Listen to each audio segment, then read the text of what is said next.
she's talking about Erasmus Darwin, evolution and slavery. Please could you join me in welcoming Dr. Fara.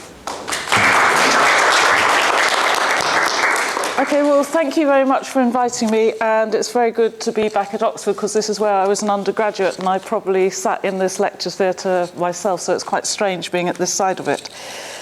So I'm going to speak to you tonight about Erasmus Darwin, who was Charles Darwin's grandfather.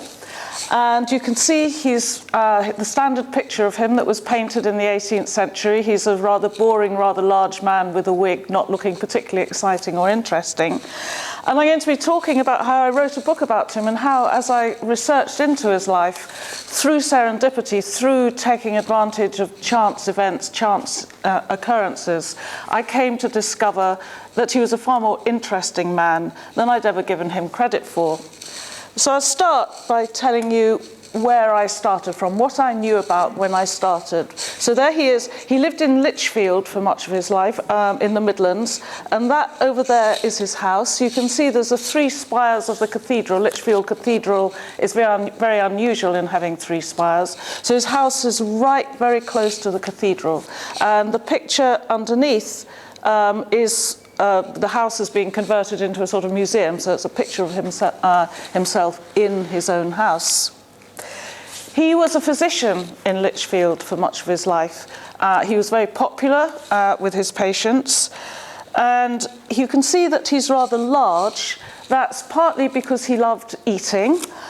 It's also because he was a bit of an inventor, and he invented a carriage, and unfortunately he didn't screw it together properly, and he tumbled out of his carriage while he was on his rounds as a doctor and injured his knee and couldn't walk properly. And even by 18th century standards, when people were much bigger than they are now, even then he was known as being very large. And his grandson Charles remembered that when they had dinner at the table, there was a special bit carved out of the table in front of him so that he could sit at his place. So this is one view of him as a doctor, but you can see that he's holding a quill pen. And that's because later in his life, he also became a very famous poet. And he's a good example of how during the 18th century, it was impossible to separate out science and literature and philosophy and religion. They all formed one common culture. So he wrote a series of books. This is his most famous one. It's called The Botanic Garden. And in particular, you can see the subtitle is The Loves of the Plants. And the frontispiece, I'm afraid it's a bit blurred, but I hope you can see, it shows Flora and Cupid. So this is a poem about botany. It's also about a sort of imaginative poem about love and sex and gardens. So he was a physician, he was a poet.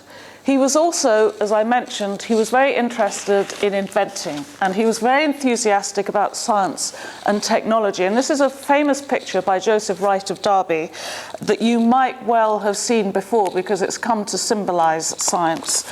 And this is a picture painted in the Midlands where Darwin lived, painted by a very close friend of Darwin himself. And some people say that that man there, sitting down at the front, is Darwin as a young man, but I don't know whether that's true. And it's a picture that illustrates the attraction of science during the 18th century. It's a domestic scene. It's painted in somebody's living room, and there's a travelling lecturer, the man in red, in the middle, and he's at the top. He's got an evacuated globe, and there's a bird in that globe. And he, with his left hand that's held up, he can control the stopcock. So if he lets the air in, then the bird will die. And if he closes it, no air can get in, the vacuum will remain.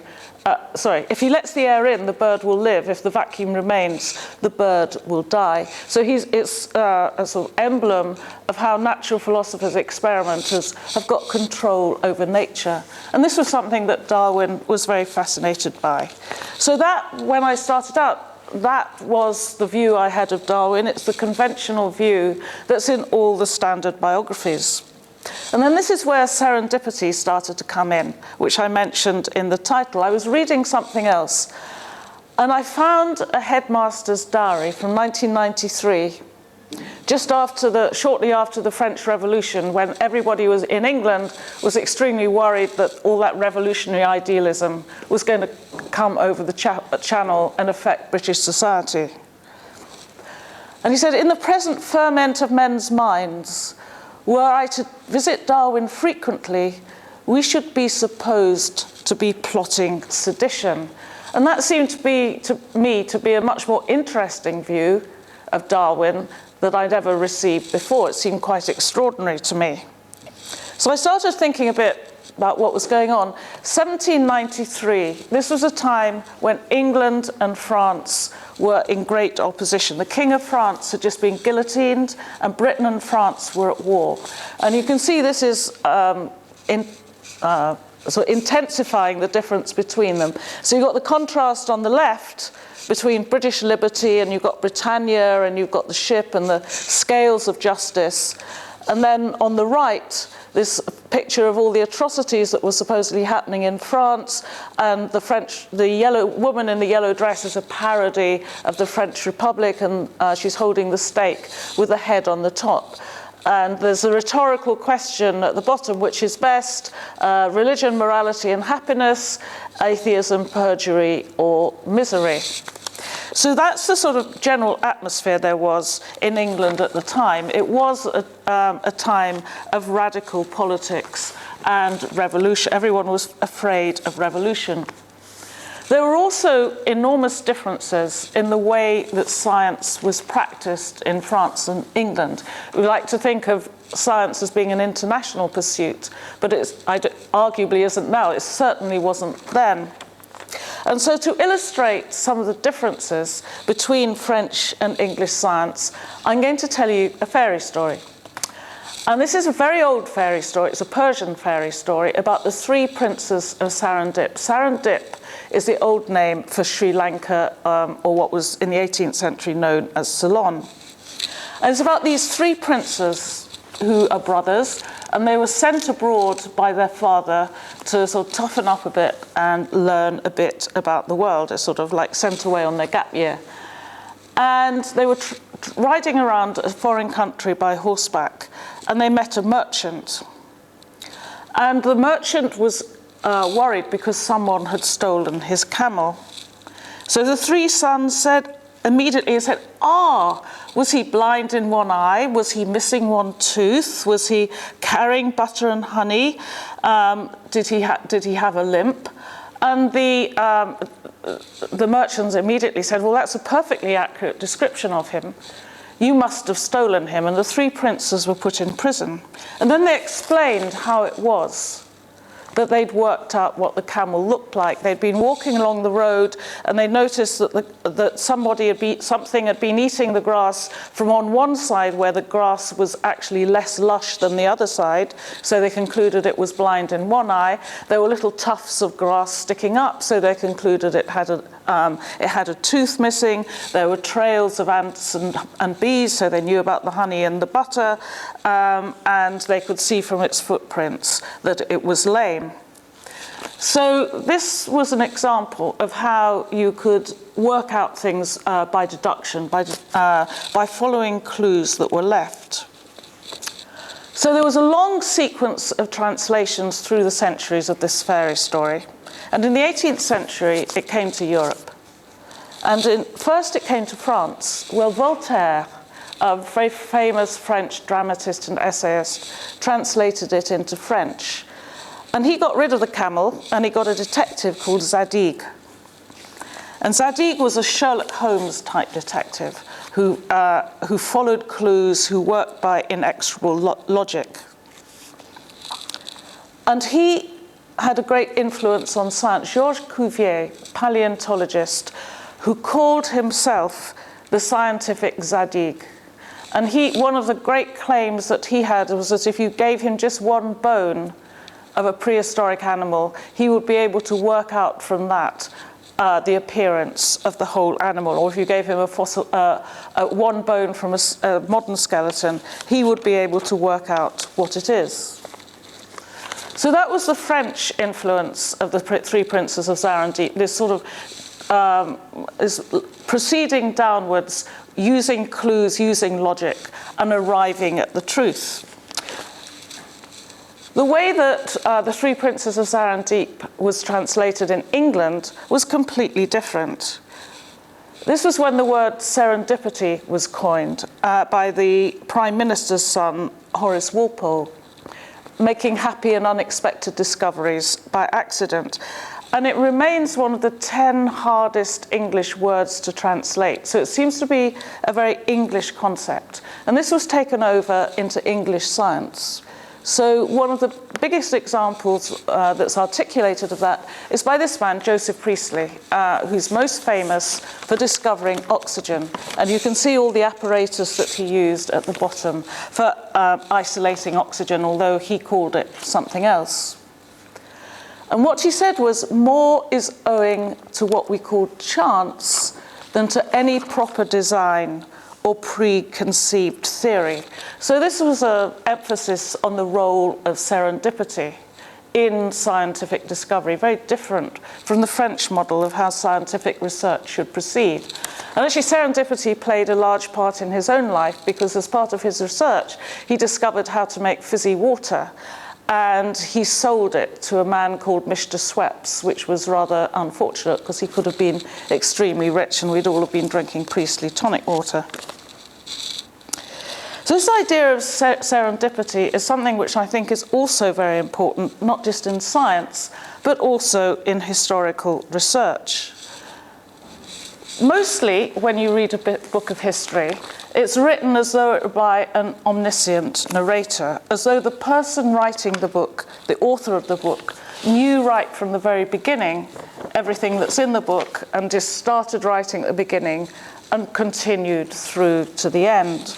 That's very different from how historical research actually happens, which is driven far more by serendipity. In fact, you start off with a vague idea, like I started off with by some background knowledge of Erasmus Darwin, and then I read the headmaster's diary and I went researching off in a completely different direction. And it's only when you reach the end of the book that you know what the research project is like, and if two people started in the same position, they would end up in a completely different place, because you create the book, you do the research as you go along. It's driven by serendipity, not by previous knowledge. So after I discovered the headmaster's diary, I started thinking about Darwin in a completely different way. And I remembered 1793 was the diary 2 years earlier. This is Joseph Priestley's house. I showed you Priestley earlier, the man who said that research depended on chance. This was his house in Birmingham. And you can see all his books, all his chemical apparatus, all being thrown out of the window, and the house has been set on fire. And that was because a mob in Birmingham ganged up against him because he was seen as a very dangerous revolutionary. So this on the right is a rather different version of Priestley from the one that I showed you before. And you can see he's standing on a pamphlet called The Bible Explained Away, even though he was a dissenting minister. And he's got tracts in his pocket called things like Gunpowder and Revolution. So he was himself seen as a very dangerous revolutionary. And yet, at the same time, he was a close friend of Erasmus Darwin. So it made me think again about Erasmus Darwin. And they both belonged to an informal society, which was called the Lunar Society. This is a 19th century imagined picture of the Lunar Society.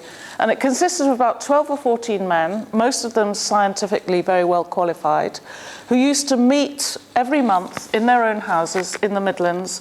And they always met on the night of the full moon. You can see the moon shining through the window, so that on their way home, they would have enough light to see their way along the roads.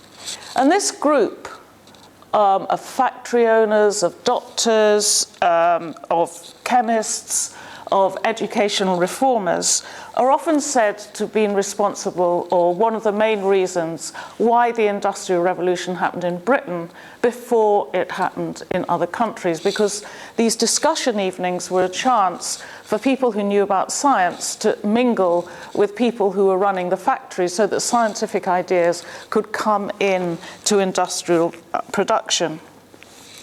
And that's how the Lunar Society is often remembered.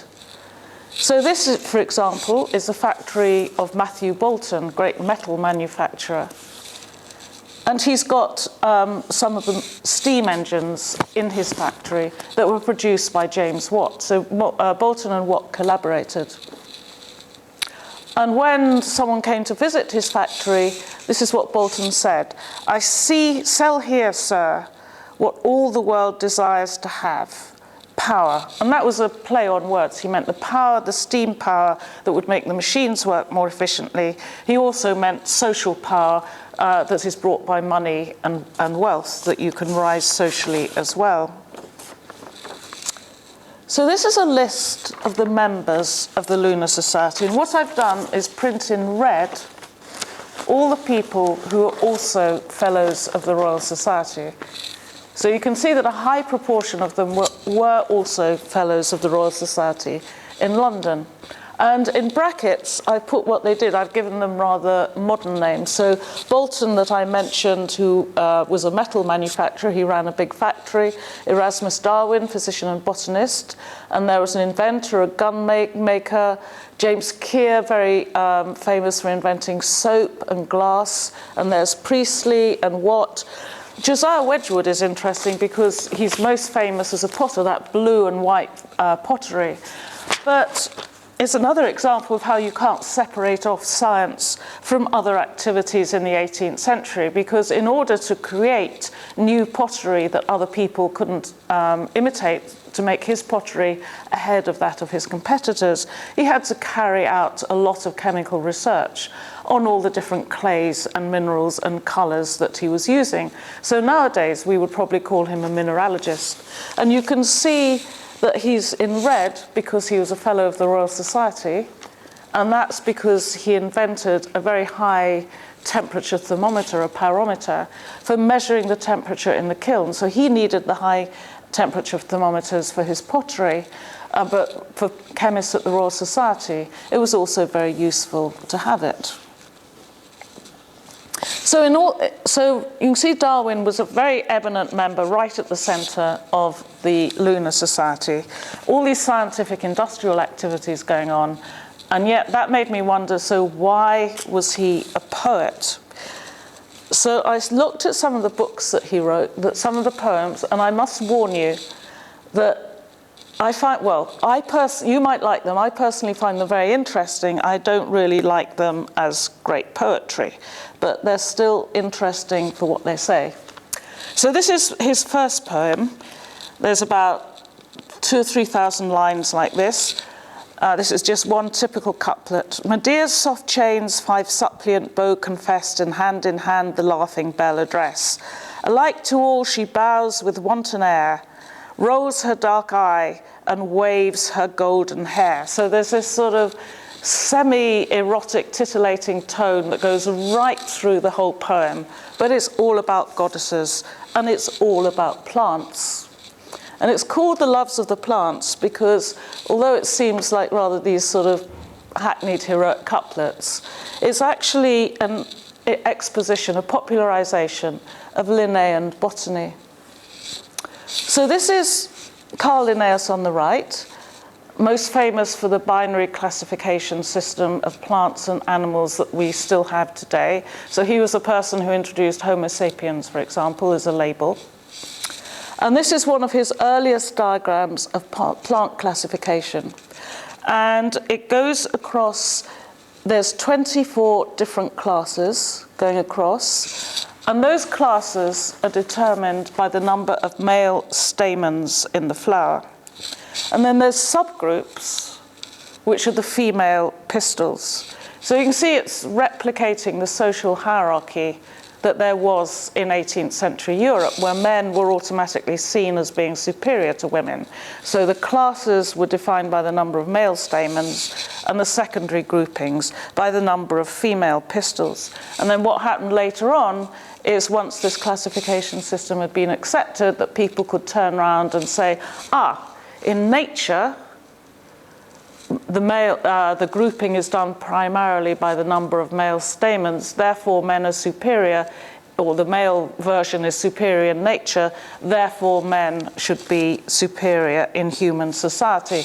And that's a loop, a sort of logical or illogical loop that happens quite often, sort of mapping between science and nature and science and society and back again. And there's a picture of Linnaeus on the right, great hero. He's all dressed up in clothes by what he would call the Laplanders, what we would call the Sami, and he's wearing a sort of whole collection of tourist souvenirs, a sort of fantastic mixture of men's and women's clothes and winter and summer clothes. So he's portraying himself as the great colonizer who went up to the Arctic Circle to investigate the regions of the north. Although in fact he only went up there for about 10 days because it was a bit cold and dirty and he didn't like it very much, and he came back. And Linnaeus's classification system is now seen as being one of the major classification systems, although it was very much disputed at the time. The French didn't like it because it seemed arbitrary and it concentrated on the flower at the expense of the rest of the plant. And the English didn't like it because there was too much sex in it. And that's because botany was seen as a scientific practice that was appropriate for women, virtually the only one, and it was seen as improper for women to learn about technical sexual terms like stamens and pistils. So that was Erasmus Darwin's first poem, The Loves of the Plants. And then rather confusingly, he wrote another poem later called The Economy of Vegetation, and then he published the two of them as a big poem called The Botanic Garden. And this is where serendipity comes in again. Hang on. Oh, sorry, okay.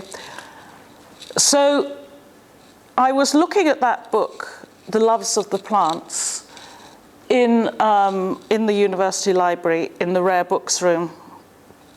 And I ordered up a copy of The Loves of the Plants, and some manuscript notes fell out that I hadn't been expecting at all. And it was written, this is what the notes read: "The blood of the Mexicans shed by the Spaniards and of the Africans by ourselves finally resulted in the following indignant lines." And I discovered that this comment had been written by William Cooper, who was also a poet. And these were the lines that he referred to. "Hear, O Britannia, potent queen of isles, on whom fair art and meek religion smiles. Now Afric's coast thy craftier sons invade, with murder, rapine, theft, and call it trade." So what Cooper was objecting to was slavery, when the Spaniards had seized Mexico, and then now when British imperialists were going to Africa and seizing slaves to bring them over for the triangular slave trade with America. And because Cooper was a poet who was interested in abolition, that was something that he had immediately picked up from the poem.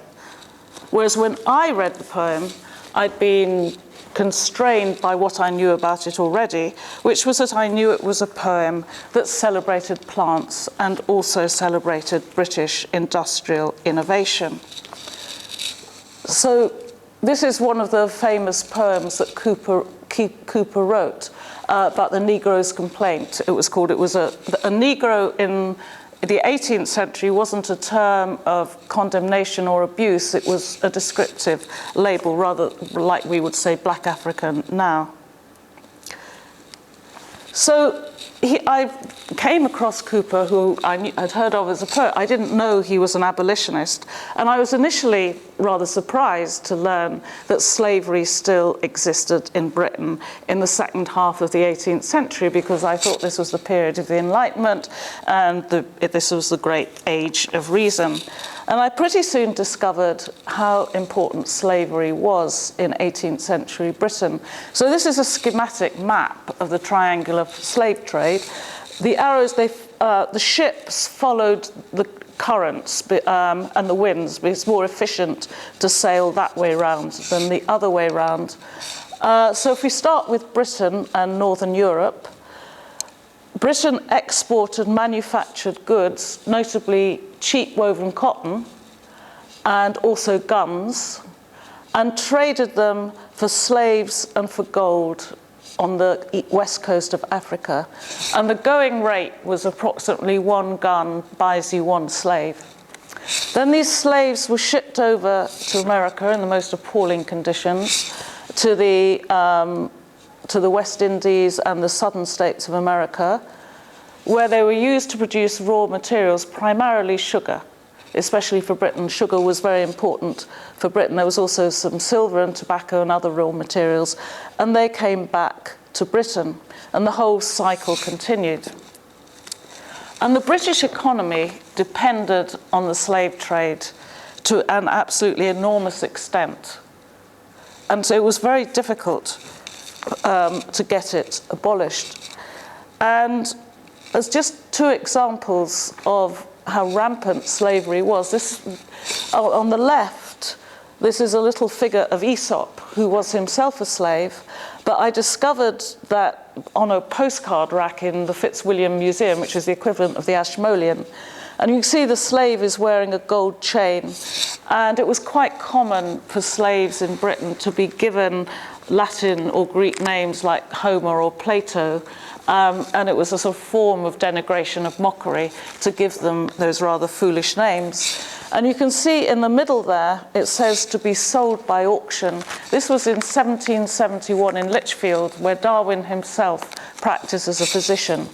There's a Negro boy from Africa, supposed to be about 10 or 11 years of age, well-proportioned, speaks tolerably good English, ever so keen to work, healthy, and an excellent black colour. So this was still happening in England in 1771, which I hadn't really realised. So then what surprised me after that was how suddenly everything changed. And it wasn't difficult to explain why slavery persevered, because it was so profitable. It was difficult to understand why it suddenly changed. And a lot of that was due to chance events, to serendipity. So there was a key trial in 1772 when there was a series of coincidences when a slave who'd managed to escape from his master, from the ship on which he was serving, was accidentally spotted in the street by the former slave owner, and he was recaptured and put back on the ship. And there was a big trial saying that went against the whole grain of British justice. And if they'd had a sensible, fair-minded judge at the trial, slavery would have been abolished in 1772. But instead, he took the very sort of easy way out, and he said, okay, it's illegal for people to own slaves in Britain, but it's not illegal to trade in slaves. So the slave trade continued even after this key James Somerset trial. And there were 2 or 3 very, very strong campaigners who suddenly became converted to the cause of abolition. So one of them, there were several, I'm just going to tell you about one of them. It was Thomas Clarkson. And he was a Cambridge undergraduate, and he was a maths student. And unlike all the maths students at Oxford, he was not a very good student. He spent most of his time riding horses, gambling, and partying. But he managed to get his degree, and then he hung around Cambridge, as people do, because it's a nice place. And he entered an essay competition. It was in Latin, but all students spoke Latin. That wasn't particularly a problem. But the title of the essay was, "Is it lawful to make slaves of others against their will. And it was something he'd never thought about. And he won the essay competition. And shortly after that, he was riding down to London and he stopped for a rest, so the equivalent of stopping at the motorway service station. And he suddenly experienced a sudden conversion. And he decided he was going to devote the rest of his life to slavery, or to abolishing slavery. And he individually had an enormous impact on the British abolition movement. So on the left is one of his own drawings, which became one of the main propaganda pieces of the abolition movement. And what it shows is a cross-section of the under part, the hold of a ship. And all those little black lines are slaves packed up one against the other, lying on racks, shackled together, to be taken across the Atlantic. And that was used as a piece of propaganda because it's such an appalling picture. So he published that in a book that he wrote based on the essay. And on the right, there's a portrait of him, and you can see down on the floor to the left, there's a big open box. And the box is like a botanical collection box. I've seen it, it's in a museum in Wisbech, and it's got little trays on it with little sort of box sections. And those sections were for putting in different things like seeds and grains and spices that had come from Africa. So the idea of that was to show people what a fertile country Africa was. You can also see lots of cloths and jewellery and ornaments draped on top of the box. And that was to show what a cultured, civilised place Africa was. And Clarkson, in a way, introduced a new scientific way of arguing. Traditionally, when lawyers wanted to argue their case, they went around the country giving very rhetorical speeches. And one of the things that Clarkson did with his collecting box was act like a scientific experimenter, and he persuaded people through demonstration rather than by the traditional power of rhetoric. And he also, underneath all those spices and grains and cloths, he had another tray, and this is an illustration from his book. And this was ironware that he collected from the major slave ports, Liverpool, Bristol, on the west coast to go to America. And you can see the handcuffs at the top and the ankle, I don't know what they're called, but the things for padlocking your ankles. So each slave, the right foot of one was padlocked to the left foot of the next, and so on down the ship. And then the picture, you might not want to look too closely, the one on the right in the middle row. If this was a lecture about the supremacy of the British scientific instrument trade, which was at its peak at this period, then I could show you that as an example of a very, very fine surgical instrument. What it actually was used for was holding open slaves' mouths to force feed them, because a lot of them tried to starve themselves rather than going across the Atlantic. So it gives you sort of rather a different view.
So it's a sort of antecedent of the free trade movement now. And it was something that Darwin was very involved in. This book is called Phytologia. It's a book about agriculture, and it's got lots of stuff, it's got lots of designs of different kinds of flowers and how to plant crops and things like that. It's not at all the sort of book you think of as being a political document. But you can see that he says, great God of justice, rather that sugar may soon be cultivated only by the hands of freedom.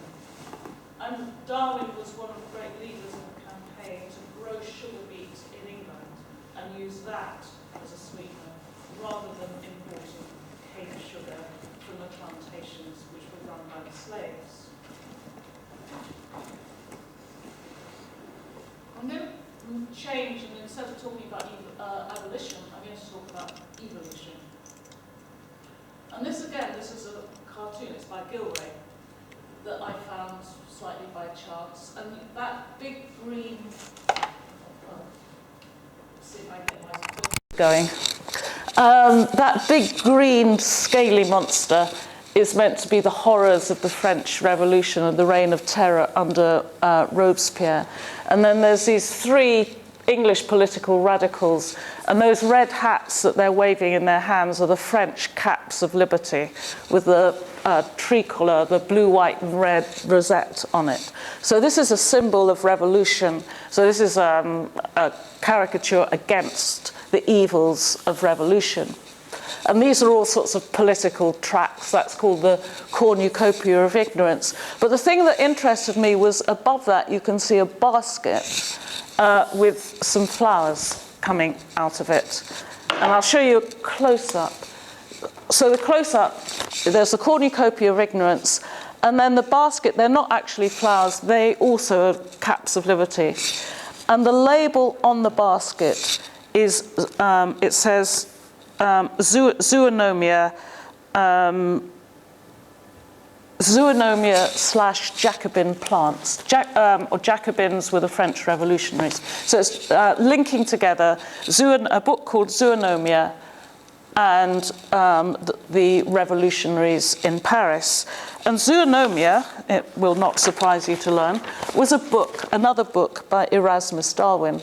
It's a great big enormous book in 2 volumes. And the great majority of it is a very detailed, very expert description and classification of medical illnesses. And it was a very highly respected book. It was a very famous, very widely used medical textbook. But when you get right to the end, there's a very interesting speculative passage in it, which became enormously controversial. And it starts off, would it be too bold to imagine? Well, that's a very delicate way of putting it. What he really means is, this is what I think, but I don't want actually to say it because it's so revolutionary that I don't want to get arrested for producing seditious literature.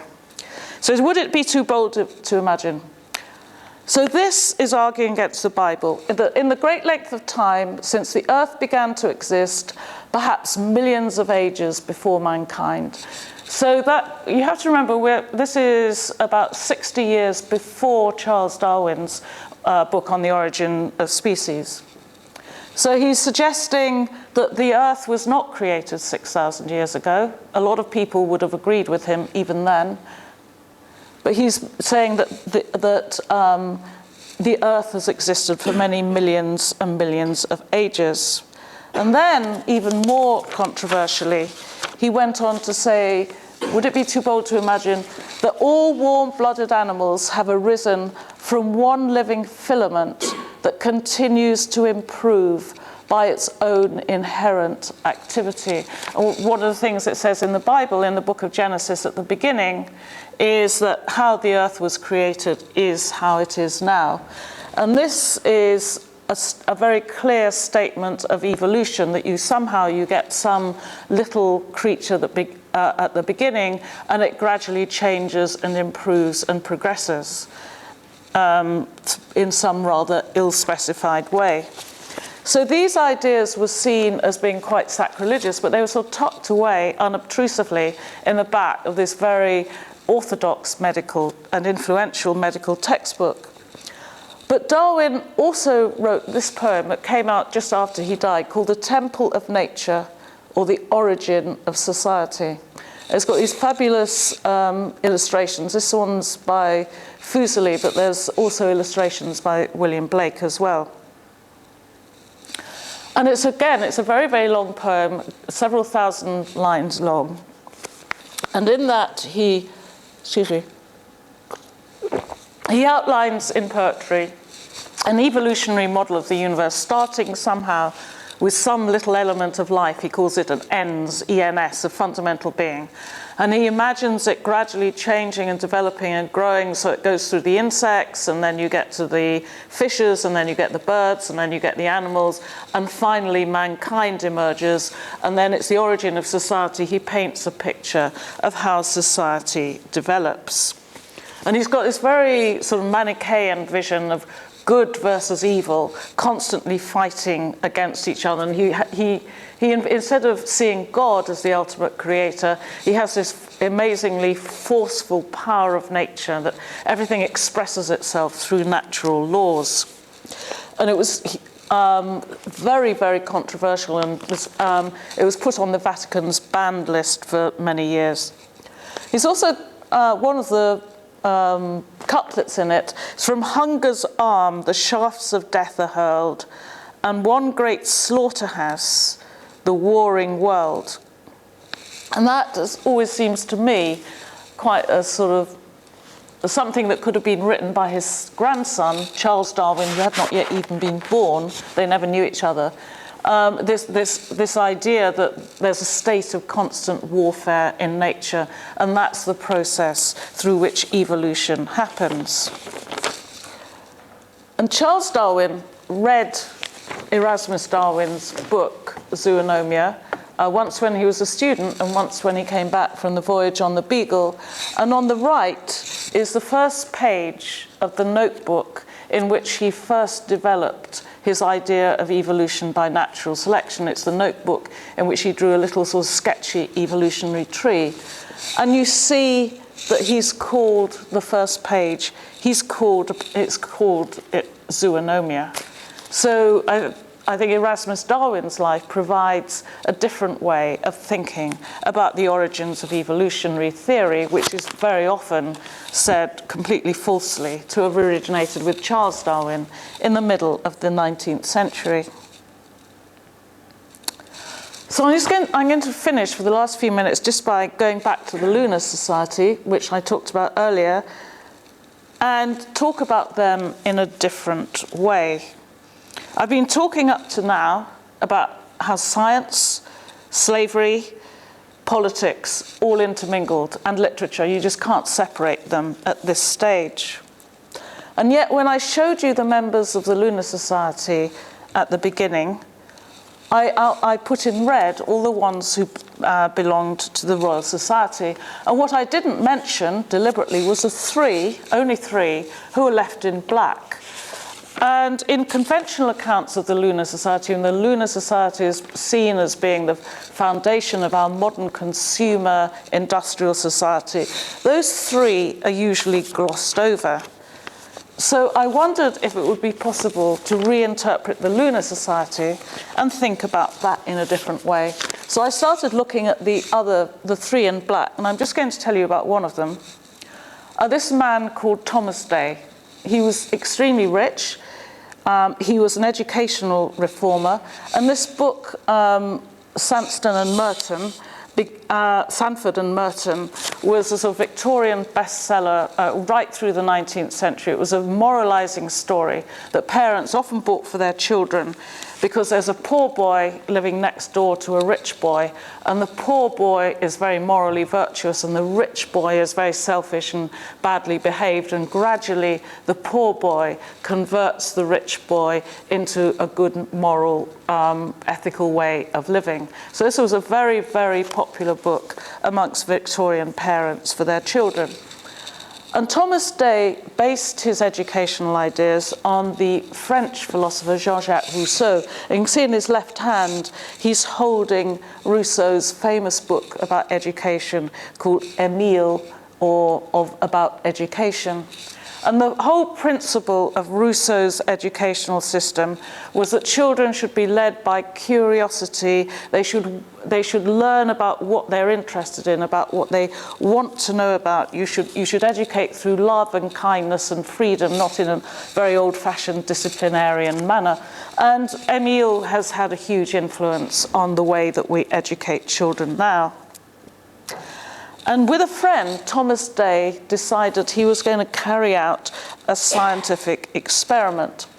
So he went to an orphanage like this one, not this one, but he went to an orphanage in France, and they selected 2 young girls who were about 8 or 10, I think, when they selected them from the orphanage. And the idea was that these 2 young men were going to teach these girls to be independent. They were going to give them a scientific education. And then the idea was they would have made these marvelous, independent, free-thinking women that then they would marry, so then they could have a very enjoyable life together. So Day did things like, he decided, they were called Lucretia and Sabrina, and one of them got fed up fairly quickly, but the other one stayed behind, and he taught her Stoicism while he was staying with Erasmus Darwin. He taught her Stoicism by dropping hot sealing wax on her arm and firing a bullet through her skirts. But the whole experiment went terribly wrong, because the trouble is, if you teach young women to be independent and free-thinking, that's exactly what they become. And both Lucretia and Sabrina decided they weren't going to have any of this at all, and they ran off and disappeared and had their own lives. But even though that particular experiment failed, Rousseau and also Thomas Day was very influential on the people whom he met. And so, for example, Erasmus Darwin, another way of thinking about Darwin is he had 2 illegitimate daughters, and most men in the 18th century who had illegitimate children completely ignored them and sometimes didn't support them at all, whereas Darwin was very liberal, he was very free-thinking. These 2 girls were brought up with his own children in the same household, and when they were old enough, he bought a house for them, and they gave it to them, and they made it into a school. And another of the books that he wrote is a plan for the conduct of female education in boarding schools. He put lots of science in the syllabus. He said that young girls should wear loose clothes, they should be well fed, they should have plenty of exercise and fresh air. So this is, again, a side of Darwin that I hadn't thought about before. And Day was also an abolitionist, and he wrote this poem, The Dying Negro. It's a sort of tear-jerking poem about a slave who's engaged and then he gets captured and taken away. And he writes this long, long poem, and at the end of the poem he describes how he's going to pick up the gun and put it to his head. So this sort of tear-jerking poem was enormously successful and did a lot to persuade people to join the abolition movement. Joseph Priestley, most famous as a chemist, was also a very keen abolitionist, and there's a book he published against the slave trade. And then I've already mentioned Wedgwood and Darwin, members of the Lunar Society, how keen they were on the slave trade as well. So I'm not going to go through all the details of everything with you, but in summary, this is a different way of thinking about the Lunar Society, where, again, there's 3 black names, but the ones that are green, highlighted in green, are just as numerous as the science ones that I highlighted before, and they aren't the people who are interested in science. They're a lot of the same people, but here I've highlighted them for their interest in social reform, radical politics, educational improvement, and abolition, and then people like Day and Johnson and Small, who weren't highlighted before, reappear. So going back to this picture that I showed before, in a way, how I want to think about it now is about how you can interpret the past in different ways, which is what I've spent most of this lecture doing, talking about how you could talk about Darwin and Wedgwood and Priestley and the Lunar Society in very different sorts of ways from how they're normally seen. And it's part of the inherent ambiguity of this picture that the man, the travelling lecturer, can either kill or release the bird. So it's an ambiguous picture. We don't know what the outcome of the picture is. And you can see the moon shining through that window, which suggests it might be a reference to the Lunar Society. And you can see the very mixed reactions of the people round the table. There's a central light, which is typical of religious painting, but the central light is a skull that's decaying in a liquid. And there's this couple over here on the left. They've just got engaged to each other, and they're completely uninterested in the science. They're only interested in each other. And then there's this little family group here with the two sisters, and one of them is fascinated, and one of them is turning away her eyes in horror. And there's also another way of interpreting this picture where, philosophically, Newtonian gravity was said to be analogous to the moral force that bound British society together. So just like you have the planets going around the sun, or you have courtiers going around a king, so you have a family which is bound together, revolving around the father, or dominated by the father, and the whole of British society was said to be bound together like the power of Newtonian gravity, in that each person is an individual being, an individual atom, but there's a gravitational power of love between them. So, just like art, the past is always open to reinterpretation. So what I've tried to do is think of different ways of thinking about some of our great scientific figureheads of the past. So I'm going to stop talking, but if you'd like to ask some questions, that would be fine. Do people usually ask questions? Yeah, okay.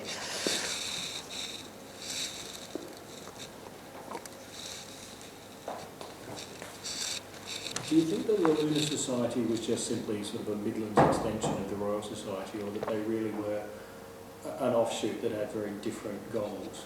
Okay, so the question was the Lunar Society an offshoot of the Royal Society, or did they have different goals? I think they quite deliberately set themselves up as being very different from the Royal Society, even though the membership overlapped quite considerably. They were very informal. There was no formal minutes or anything like that. There was, until the middle of the 18th century, there was only one very large city in England, and that was London, and most of the population was in the south. The north was a completely new area. Big cities like Manchester and Birmingham and Bradford, that are enormous today, were only just beginning to be founded. So there was very much a sense of northern identity and a very mixed, open culture where people like Wedgwood, who came from a very, very poor family, could be a very close friend of someone like Darwin, who came from a privileged families, and their children, their son and their daughter, married each other, and Charles Darwin's grandparents. So there was a lot of social mixing. So there was a distinct bid to maintain a provincial culture that was very different from the south. And Darwin, in a way, was the linchpin of that. And there were a lot of provincial northern societies set up, sort of, in a way, emulating the Royal Society in miniature, but absolutely, absolutely being completely free and independent. And the Royal Society didn't have that industrial engagement that these people did. And it's equivalent. The artist Joseph Wright of Derby was often invited to go to London, just as Darwin was invited to go to London to be the king's physician. And they, both of them, refused because they felt themselves to belong to Northern society, and they wanted to set up a distinctly provincial society that was different from the London one. What was the result of the sugar boycott? I beg your pardon? What was the result of the sugar boycott? The result of the sugar boycott was that sugar imports plummeted, which meant that the government lost a huge amount of revenue in tax. And like all these movements, when they start to succeed, it succeeded more and more and more. And then in 1807, Wilberforce, who'd actually been recruited by Clarkson, the man I talked to you about, managed to get slave slave trading was no longer legal for British people. So it succeeded. It succeeded, yeah. And a lot of Charles Darwin's aunts and uncles were involved in the sugar boycott as well. They're very, very much against slavery. You said that Charles Darwin did not ever meet his... Sorry, can you speak a bit louder? Yeah, sorry. You said that Charles Darwin did not meet his grandfather, but he was obviously familiar with the books that so do you know if Darwin ever commented in any of his own books as the influence of his grandfather? Did Darwin? Yes, he did. He wrote a biography of Erasmus Darwin, which is about 100 pages long, and he was obviously, although he never met him, I think he must have felt his influence because all his books were in the house.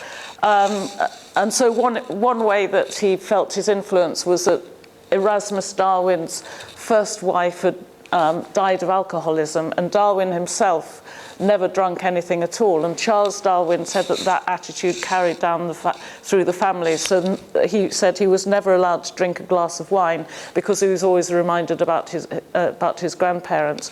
But also the fact that both grandparents, Wedgwood and Erasmus Darwin, were abolitionists, that was something that was inherited and went down through the family. And then the fact that he read Zoonomia and he read other of Erasmus Darwin's books, I think there was a huge family influence. And Charles Darwin, on the one hand, he tried to distance himself from his grandfather because the Temple of Nature had been so controversial that Erasmus Darwin had been, in a sense, sort of excommunicated and seen as an appallingly sacrilegious person. So on the one hand, Charles Darwin didn't want to be associated with that name. On the other hand, the theory that he was proposing was an extension of Erasmus Darwin's. I mean, it was more sophisticated and it was more specific, and Erasmus Darwin did not have the principle of natural selection, which was a distinguishing feature of Charles's theory. And what about the father of Charles Darwin? The father of Charles Darwin, he was a doctor as well, Robert Darwin. Did he carry through his father's ideas? No, he didn't. No, Robert Darwin was just a doctor, and then he sent Charles Darwin. Charles Darwin was going to be a doctor as well, and he went up to Edinburgh, and he started his medical training there, and he met lots of people with evolutionary ideas while he was up there. And then he really couldn't stand the sight of blood, and he decided he just didn't want to be a doctor. It wasn't for him, which went hugely against the family tradition because they were all doctors. And he came to Cambridge, and Cambridge in those days was basically where you went to learn how to be a clergyman. And he spent the whole of his time at Cambridge collecting beetles and flowers and learning about geology and things like that. And then he graduated, and the time was getting nearer and nearer that he had to be a clergyman, and he really didn't want to do it. And he heard about this trip, the Beagle, that was going on. He managed to get himself a place on it as a naturalist. And then he went on that for 5 years, and by the time he came back, he married Emma, his cousin, and so between them they had all the Wedgwood and the Darwin money. So Charles Darwin never had to worry about money again, so he never had to become a clergyman. But Robert Darwin wasn't very politically active. Not that I don't know that much about him. No, I think he was just a doctor. I don't know that much about him, but he doesn't seem to have done anything hugely significant. The Royal Society still exists today, obviously. Does the Lunar Society have any sort of direct intellectual descendant of its own distinct from the Royal Society? Yeah, I think it's about 10 or 20 years ago. I don't know what happened in the intervening time, but there is a society in the Midlands. It's based in Birmingham, called the Lunar Society, and it's a society mainly of young entrepreneurs. It's got quite. So that's a self-conscious revival. It's a self-conscious revival, and I went and gave them a talk about the Lunar Society and what it used to do, and most of them didn't have any idea at all. But I think it is also part of this bid to revive a Midlands identity. Yes, but you're saying essentially then the Lunar original tradition. It fell to bits more or less when Priestley went to Paris and joined in the French Revolution and then went over to America. I think all the original members of the society got quite old by then, and Priestley went, and they started having lots of arguments with each other about the French Revolution. It just all sort of faded away because it was only an informal thing anyway, so it lasted for 2 or 3 decades, and then it just, you know how sort of informal groups, they come and they go and they die away, so it died away. Yeah, so this sounds a bit more dramatic then. So Erasmus Darwin and Priestley were kind of persona non grata with a lot of people. That's true, and people didn't want to associate with them. Yeah, yeah, yeah. And most of the group were politically very radical. Bolton and Watt weren't. Was Malthus in touch with them in any, you know, was there any connection? No, but I'm sure, I can't prove that Erasmus Darwin read Malthus, but the quotation that I gave about the warring world suggests that he had read him. Charles Darwin read a later edition of Malthus, but there's no evidence that I've been able to find of any direct contact between Erasmus Darwin and Malthus. But Charles Darwin wrote how influenced he was, and that had given him the sort of insight in the sort of, it was the sort of inspiration he needed to finally pull it together and formulate the principle of evolution by natural selection.